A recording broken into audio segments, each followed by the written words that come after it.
Assalamu alaikum. We are going to start 11.2.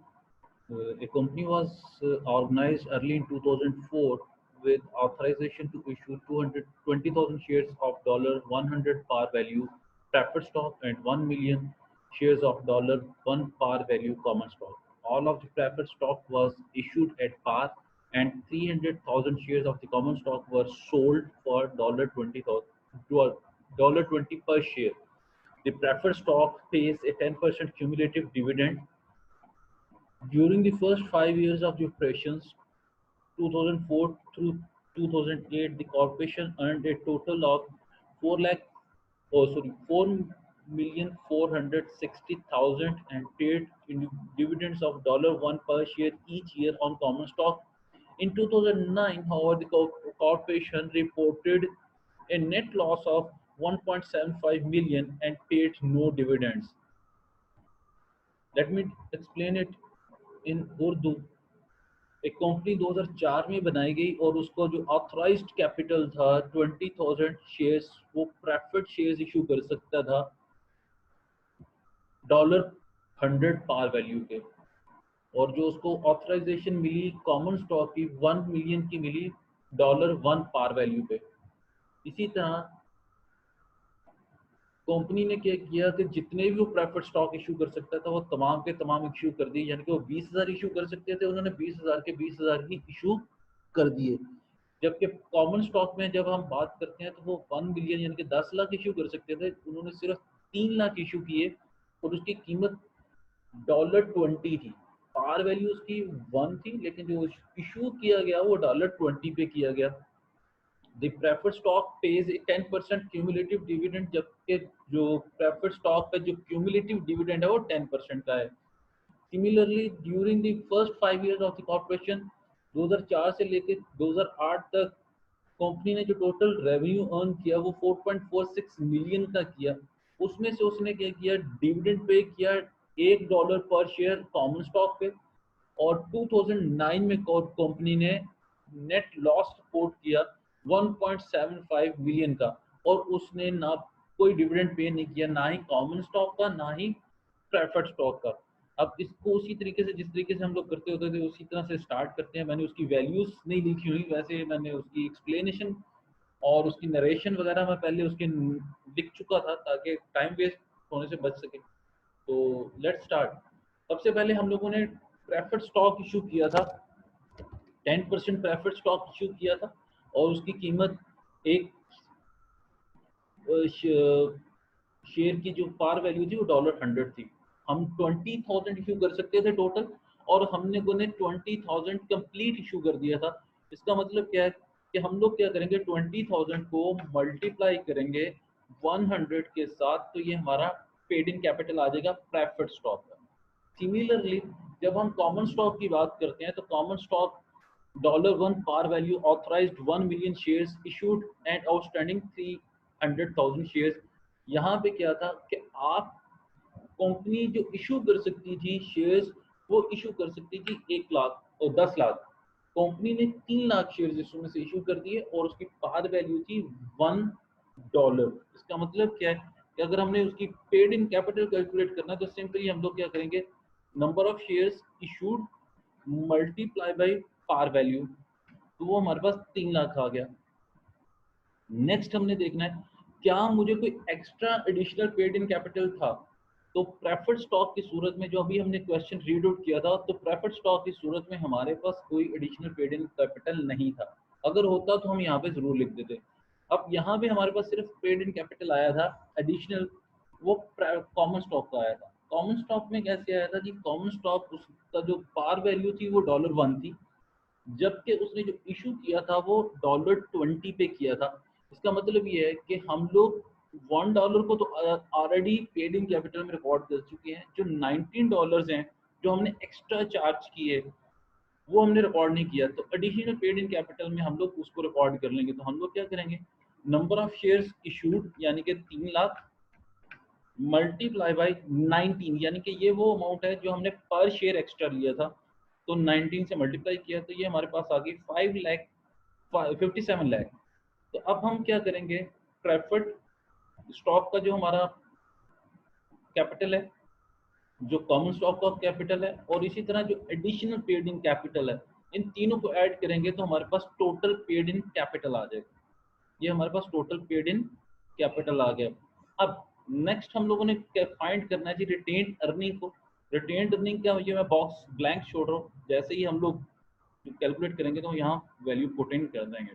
तो retained earning calculate करने के लिए सबसे पहले जो हमें वैल्यू चाहिए वो नेट इनकम की चाहिए। तो नेट इनकम अगर मैं देखूँ क्वेश्चन में, तो क्वेश्चन में नेट इनकम मेरे पास गिवन है। यहाँ पे देखें तो उसने कहा G corporation earned a total of 4.46 million. उन्होंने 5 साल में कितना अर्न किया? 4.46 मिलियन। ये उसकी अर्निंग है 5 साल की।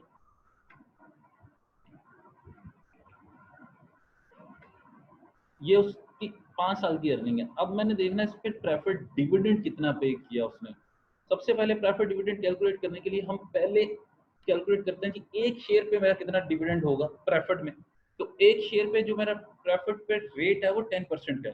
तो हम लोग क्या करेंगे, 10% यानी कि 0.10 multiply by 10% of what, par value. तो पार वैल्यू यहाँ पे 100 थी, तो 100 पे करेंगे तो ये आ जाएगा 10, यानी कि एक पर शेयर डिविडेंड जो मेरा आ जाएगा,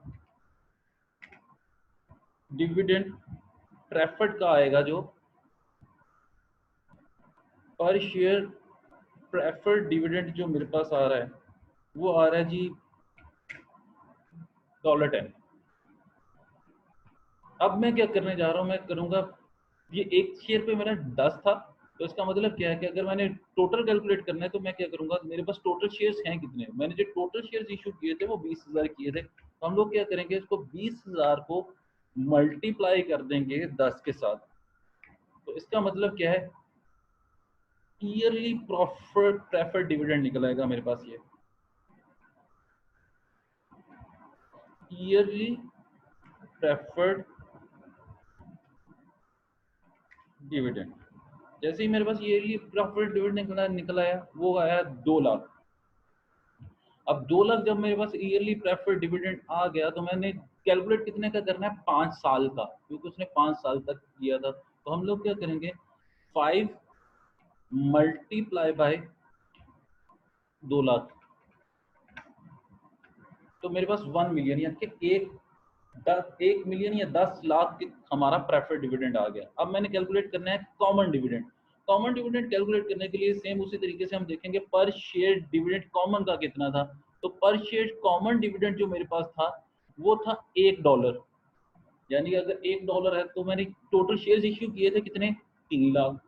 तो इसका मतलब क्या, टोटल एक साल का कितना प्रॉफिट हो गया मेरे पास, डिविडेंड हो गया 3 लाख।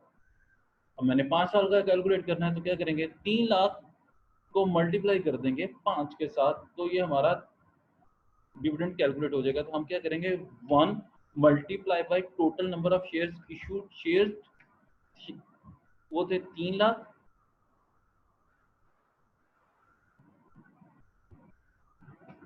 मल्टीप्लाई बाय 5 ईयर्स, तो ये मेरे पास आ गया 1.5 मिलियन।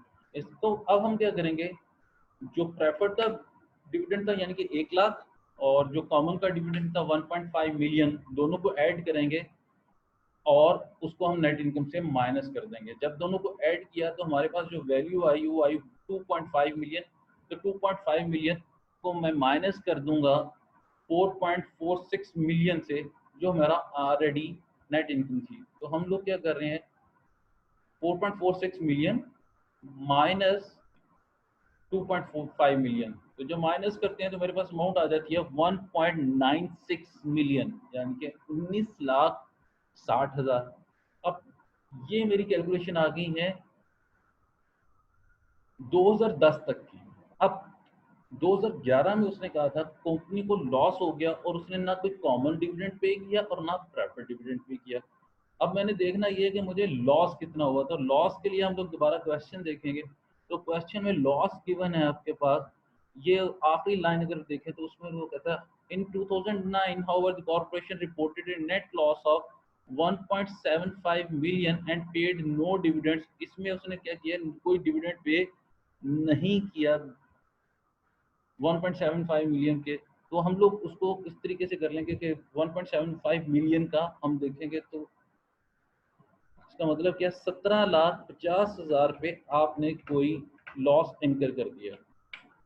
तो लॉस माइनस कर देंगे तो मेरे पास आ जाएगा 2,10,000, 2,10,000, ये आपके पास वैल्यू आ जाएगी जो रिटेन्ड अर्निंग इस वक्त मौजूद है उसकी। तो हम लोगों ने क्या किया, आपके पास जो गेन था, सॉरी नेट इनकम थी, नेट इनकम में से मैंने प्रेफर्ड और कॉमन डिविडेंड को माइनस किया, और उसके बाद जो मुझे लॉस हुआ मैंने वो माइनस कर दिया। तो मेरे पास अब रिटेन्ड अर्निंग आ गई 210,000, यानी कि 2,10,000। अब मैं क्या करूंगा, अपने स्टॉक होल्डर्स इक्विटी में वो रिटेन्ड अर्निंग जाके लिख दूंगा एज इट इज। तो रिटेन्ड अर्निंग में वो जो हमने ब्लैंक बॉक्स छोड़ा था उसमें ऐड कर दी, वो तो आ गई 2,10,000। तो ये अमाउंट यहाँ पे मैंने लिख दी 2,10,000। अब मैंने क्या करूंगा, क्योंकि मैंने कैलकुलेट करना है total paid in capital plus retained earning. तो ये मेरे पास आ जाएगा टोटल स्टॉक होल्डर्स इक्विटी। ये आ गई मेरे पास टोटल स्टॉक होल्डर्स इक्विटी, कितनी आ गई 8.21 मिलियन। ये मेरे पास टोटल स्टॉक होल्डर्स इक्विटी है जो बैलेंस शीट में रिपोर्ट होगी बाद में जाके। तो ये हमारा 11.2 कंप्लीट है। 11.3 जो हमारा क्वेश्चन है वो भी इसी से मिलता जुलता है, लेकिन वो आपकी असाइनमेंट है, वो आप खुद करेंगे। उसकी असाइनमेंट की डिटेल्स आपको अपलोड कर दी जाएंगी। Thank you ji.